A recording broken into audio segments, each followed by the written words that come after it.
Një grua e re u shoqërua nëpër një korridor të gjatë burgu. Ajo duke pak mbi 20 vjeç, gjë që i habiti rojet. Por kjo nuk ishte ajo që i tronditi më shumë. Pas vitesh pune në burgun e qarkut, ata mendonin se i kishin parë të gjitha. Prokurorët që dërguan Nancy Miller në burg kishin këshilluar fuqimisht vendosjen e saj në bllokun e meshkujve, jo në atë të femrave, siç bëhet zakonisht. Rojet shkëmbyen shikime të çuditura, por ju bindën urdhërit të eprorit. Asnjë fjalë nuk mund të përshkruante atë që ndjente Nancy, ishte një fatkeqësi e vërtetë.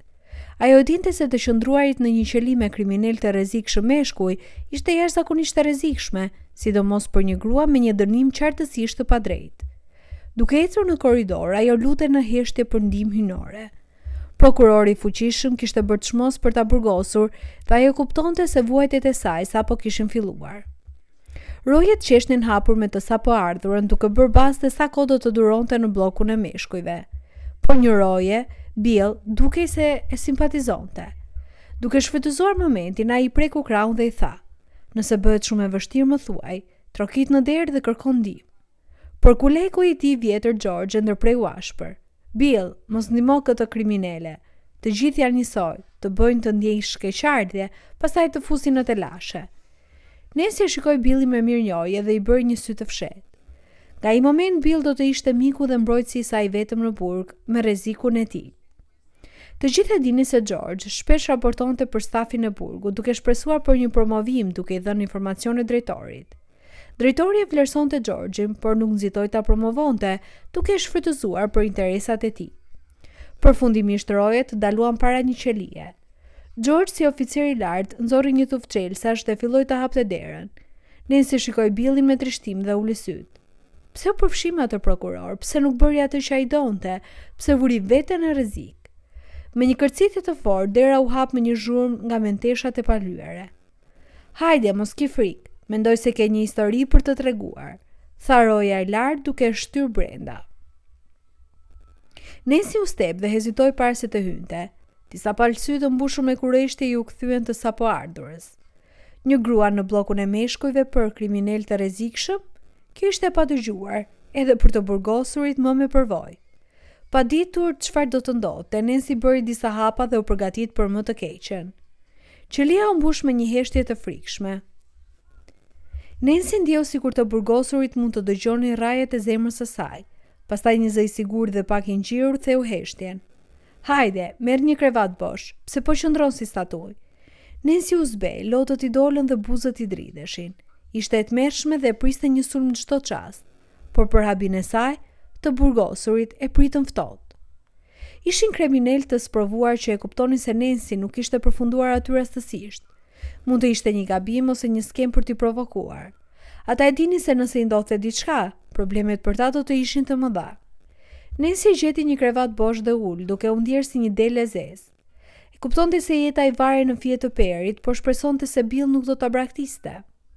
Të burgosurit e shikonin me sy të etur, por hezitonin të vepronin pa miratimin e liderit të tyre, Richard O'Donnell. Me 30 vjet në burgje dhe 50 vjeç, Richard njinte botën kriminale në detaje. Ai menjëherë kuptoi se Nancy nuk ishte aty rastësisht dhe donte të dinte çfarë kishte bërë jashtë që përfundoi në bllokun e meshkujve.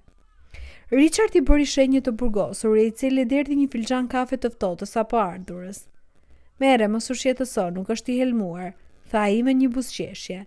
Nancy mori filxhanin dhe piu një glëng të hidhur. "Tani trego pse je këtu. Mos ki frikë, askush nuk do të prek. Të jap fjalën time," shtoi Richard. Të burgosurit murmurisnin, por nuk protestuan hapur. Autoriteti i Richard në burg ishte i padiskutueshëm. Nancy piu një glëng tjetër kafeje dhe, duke mbledhur guximi, filloi historinë e saj. Ajo kur nuk njohu babain. Nëna e saj Amanda Miller e rriti vetëm deri në moshën 15 vjeçare. Pastaj në jetën e tyre hyri Frank. Në fillim ai vinte vetëm fundjavave, por me kalimin e kohës vizitat u bën më të shpeshta. Fillimisht Frank e trajtonte Nancy me respekt, po kur u zhvendos me ta gjithçka ndryshoi për keq. Ai doli të ishte dembel, i pakënaqur, duke kaluar ditët para televizorit me birë në dorë. Amanda punonte si pastruese në një motel dhe kthehej vonë, ndërsa Frank gënjente se nuk gjente punë pa u përpjekur fare. Nancy u përpoqti të tregonte nënës për të, por hasi në rezistencë nga një erku, i cili tashmë kishte ndikim mbi Amandën. Bashkimi i tyre solli pasaja të rënda. Amanda zhvilloi probleme me alkoolin, çka çoi në të lashën në punë. Në ndikimin e Frankut ajo u përkeqësua duke e hidhëruar Nancyn. Frank qëllimisht krijoi përçarje mes nënës dhe vajzës për të mbrojtur veten. Pas mbarimit të shkollës së mesme, Nancy u largua nga shtëpia për të jetuar vetëm, por pa përvojë pune, gjetja e punës ishte e vështirë. Ajo shpërndante fletushka, ndihmonte portierin dhe ju bashkua një organizate vullnetare. Një ditë dikush ju përgjigj një shpallje të saj në gazetën lokale.